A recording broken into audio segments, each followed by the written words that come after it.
Welcome back. So in this video, we'll be analyzing Isaiah's second prophecy to King Ahaz. And as I mentioned in the last video, each of these three prophecies is associated with a child and a time frame. And the child of prophecy 2 is Immanuel, and the time frame is about 13 years. All of that will make more sense once we delve into this prophecy. So let's do that now. So Isaiah once again approaches Ahaz, and Isaiah tells Ahaz to ask a sign of the Lord, to provide him reassurance that God will defeat Pekah and Rezin and therefore protect Judah. So in Isaiah chapter 7, verses 10 to 12, we read, quote, "Again the Lord spoke to Ahaz, saying, Ask a sign of the Lord your God. Let it be as deep as Sheol or as high as heaven."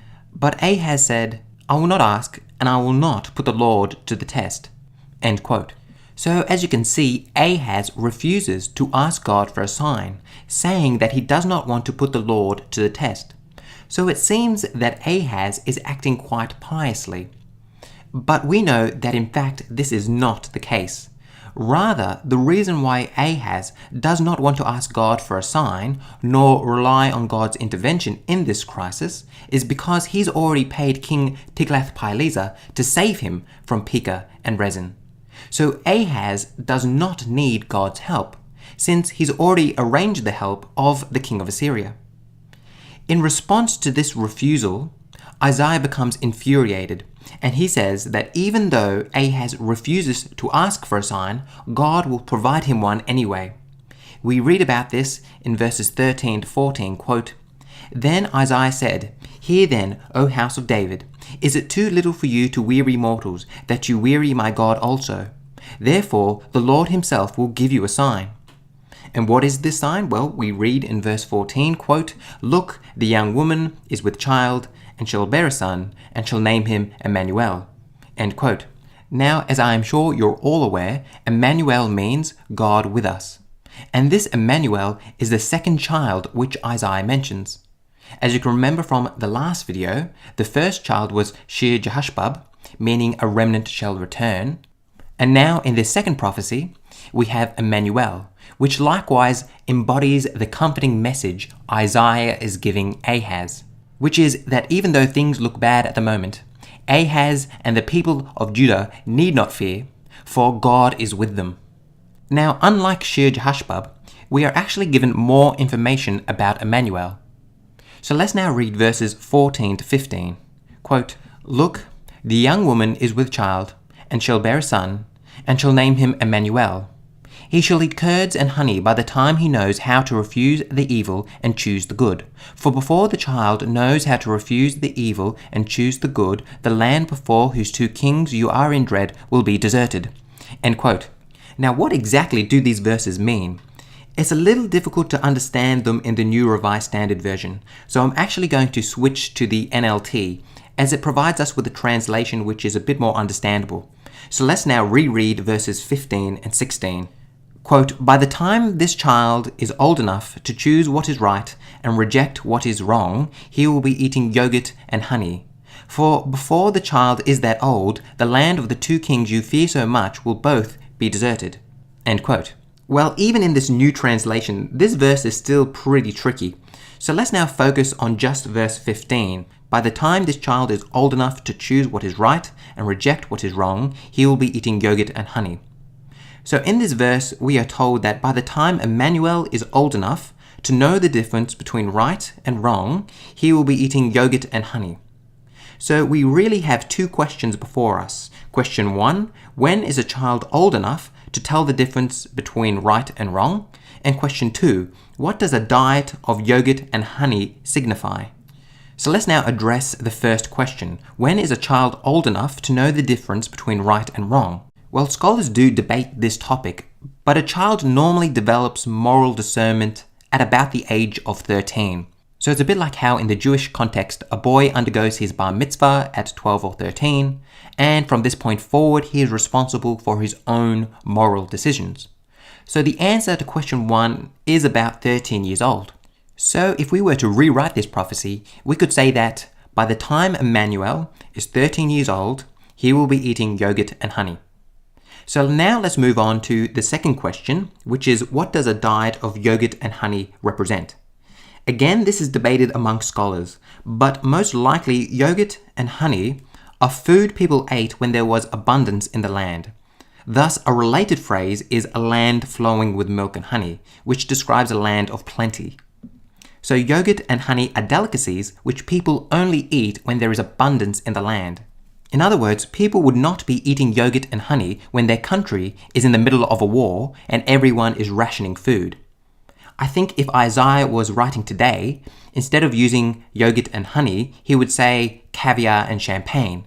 Because obviously, if your country is in the middle of a war, you're not going to be eating caviar nor drinking champagne. Rather, you'll be rationing your food because there isn't much food to go around.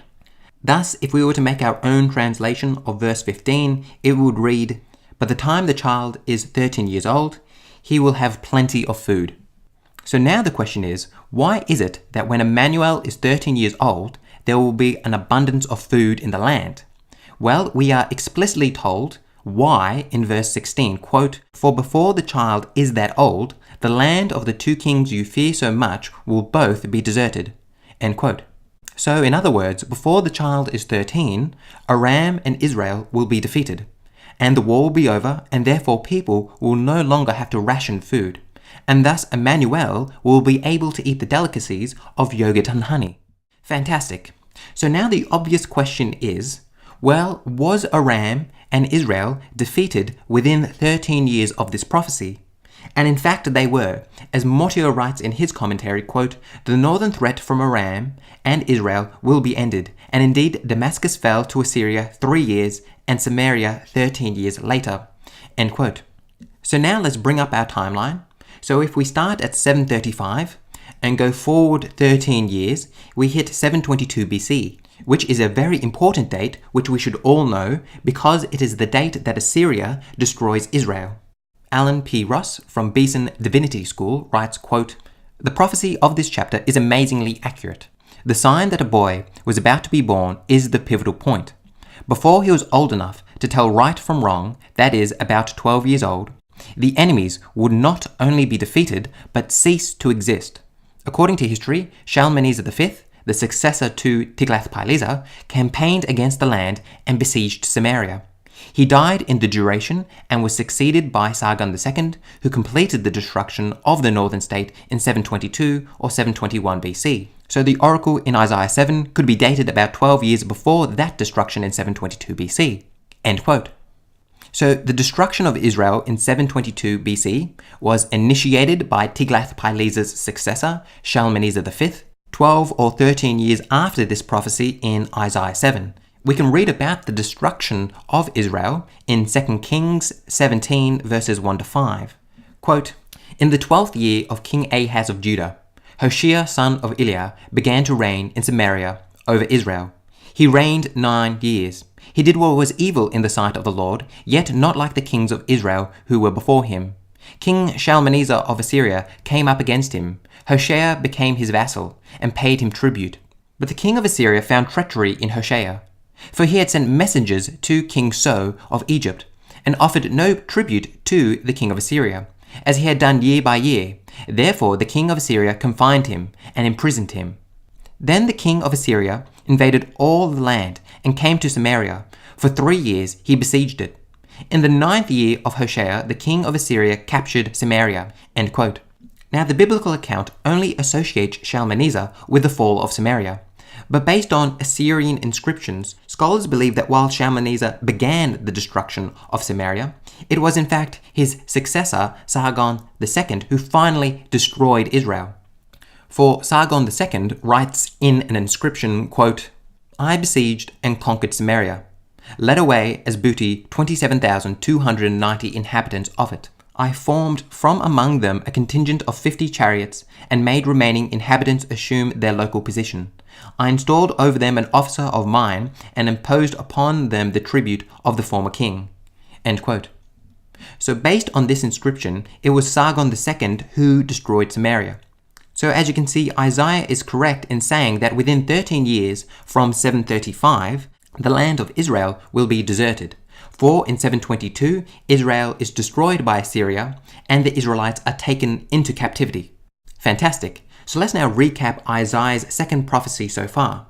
So as you can see, this second prophecy has both a child, Immanuel, and a time frame of 13 years before the destruction of Israel. So as you can see, having both a child and a time frame fits the pattern of prophecy 1, and as you'll see in my next video, will also fit the pattern of prophecy 3. But before we move on to the third prophecy, we need to spend a little bit more time talking about the second prophecy. For after Isaiah predicts the coming judgment of Israel and Aram in 13 years, Isaiah then predicts the coming judgment on Judah itself. Isaiah says that because of the unfaithfulness of King Ahaz, Judah will also be punished. In verse 17 we read, quote, "The Lord will bring on you, and on your people, and on your ancestral house, such days as has not come since the day that Ephraim departed from Judah, the king of Assyria." End quote. In this verse, Isaiah is saying that Judah will not escape God's wrath, and will likewise be attacked by Assyria in the future.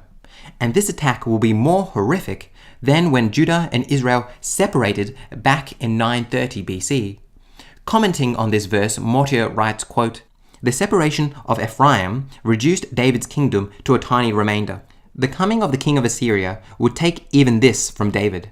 The semblance of monarchy would survive for another century, but the reality would never be restored." This was indeed the case. From the time when Ahaz disbelieved, he and David's descendants reigned as puppet kings, by courtesy first of Assyria and then of Babylon, until the fall of Jerusalem in 586 BC extinguished kingdom and monarchy altogether. End quote. What then follows in verses 18 to 25 are 4 distinct judgments spoken against Judah. And each of these 4 judgments begins with the phrase, "in that day." As Watts notes in his commentary, quote, "The announcement of crisis is followed by 4 independent oracles of doom related to Assyria. Each pictures the catastrophe of that day. In that day is a fixed prophetic formula, introducing an oracle concerning the coming judgment." End quote. Let's now go through these 4 oracles. Again, I'm going to be reading from the NLT just because the New Revised Standard Version can be a little bit wordy in its translation at this point. So let's begin with the first oracle against Judah. Quote, "In that day the Lord will whistle for the army of southern Egypt and for the army of Assyria. They will swarm around you like flies and bees. They will come in vast hordes and settle in the fertile areas and also in the desolate valleys, caves, and thorny places." End quote. So here Isaiah speaks of a coming day in which both Egypt and Assyria, like flies and bees, will swarm around the land of Judah. And we know this actually happened, for over the next few years, Egypt and Assyria will be in constant conflict with each other, and Judah, being located between these 2 world powers, will often be stuck in the middle. And thus, both Egyptian and Assyrian troops will be in the land of Judah. As Watts notes in his commentary, quote, "The mention of Egypt as well as Assyria takes the meaning beyond the immediate Assyrian invasion. Verse 17 speaks particularly of a new and different era. Verse 18 defines it as one characterized by big power conflict in which Judah will continually be involved. In some sense, this has always been true, but Assyria pushes the frontier to the river of Egypt in Isaiah's lifetime, and in the next century actually conquers Egypt for a short period. Many battles between the two will be fought in Palestine. Hezekiah becomes an active participant in the struggle." End quote. So here Watts is telling us that both Egypt and Assyria will be in constant conflict with each other, and many times these wars will be played out in the land of Palestine. Watts also tells us at the end of this quote that Hezekiah becomes an active participant in the struggle, which is a reference to the second crisis of Isaiah's ministry in chapters 36 to 39. Thus, this first oracle of doom is most likely referring to the crisis of 701, when King Sennacherib comes against Hezekiah, and also there is an Egyptian involvement within this crisis. Let's now move to the second oracle against Judah. Quote, "In that day the Lord will hire a razor from beyond the Euphrates River, the king of Assyria, and use it to shave off everything, your land, your crops, your people." End quote. This oracle is rather self-explanatory. God is going to use the king of Assyria as a razor, and in so doing going to wipe out Judah's land, crops, and people. Again, this is most likely a prediction of the second crisis in 701, which I will discuss in a future video. So now let's finish with this oracle and now move on to the third oracle, which is a little tricky. We read, quote, "In that day, a farmer will be fortunate to have a cow and 2 sheep or goats left. Nevertheless, there will be enough milk for everyone because so few people will be left in the land. They will eat their fill of yogurt and honey," end quote. So Isaiah is saying that in that day, when Assyria attacks Judah, a farmer will be lucky to have just 1 cow and 2 sheep and goats left. In other words, during the crisis, a farmer will only have a few livestock left. But despite this lack in cattle, everyone will be able to eat curds and honey because there are so few people in the land because Assyria has killed so many people. To put this in today's language, it would be like saying, if 90% of Australians were killed in a war, then there'd be plenty of caviar and champagne for those of us still alive. Childs writes in his commentary, quote, "In verse 21, the devastation is such that a man struggles for a subsistence level of life with a young cow and 2 sheep. Yet right at this point, the meaning of the imagery shifts. These few pitiful animals produce such an abundance of milk that those survivors who are left now feast on curds and honey. The ancient sign of blessing, a land flowing with milk and honey, returns for the remnants of the land," end quote. And that concludes our discussion of the third oracle. Let's now move on to the fourth oracle, which says, quote, "In that day, the lush vineyards, now worth 1,000 pieces of silver, will become patches of briars and thorns. The entire land will become a vast expanse of briars and thorns, a hunting ground overrun by wildlife. No one will go to the fertile hillsides where the gardens once grew, for briars and thorns will cover them. Cattle, sheep, and goats will graze there," end quote. Again, not much explanation is needed here. The land will return to an uncultivated status, and thus will be filled with thorns and briars, for there will no longer be people to cultivate the land, for Assyria will have killed so many people. So that now brings us to an end of Isaiah's second prophecy. So as I said before, the second prophecy of Isaiah has a child, Immanuel. It has a time frame, 13 years until Assyria will destroy Judah, and it also has 4 judgment oracles against Judah at the very end. Now before I conclude, I just want to have a little discussion about Immanuel. Because if you are a Christian and grew up in church, as soon as I say Immanuel, you would immediately think of Jesus. And this is because Matthew quotes Isaiah 7:14 concerning the birth of Christ. So lots of Christians are very familiar with verse 14. But not too many Christians are familiar with verse 15. So when I read to you that by the time this Immanuel is old enough to choose what is right and reject what is wrong, he'll be eating yogurt and honey, you were probably thinking to yourself, what on earth does this have to do with Jesus? It seems that this prophecy isn't related to Jesus at all. I still remember how shocked I was when I first read Isaiah's second prophecy in full and in context. It was an earth-shaking moment for me, for every year at Christmas you hear that Immanuel is Jesus. So when you're all of a sudden reading about how by the time Immanuel knows right from wrong, he'll be eating curds and honey, thus indicating that the king of Israel and Aram will be destroyed, you become very, very confused because it's quite evident that this is in no way relating to Jesus. Which then leaves us with the obvious question of whether Matthew is correct in his use of Isaiah 7:14, which is a huge question which I will definitely address in later videos. In those videos, we're also going to have a long discussion about the Hebrew words Alma and Betula and what these Hebrew words mean. And then we're going to have to talk about the Greek translation of Isaiah 7:14 and the Greek word Parthenos.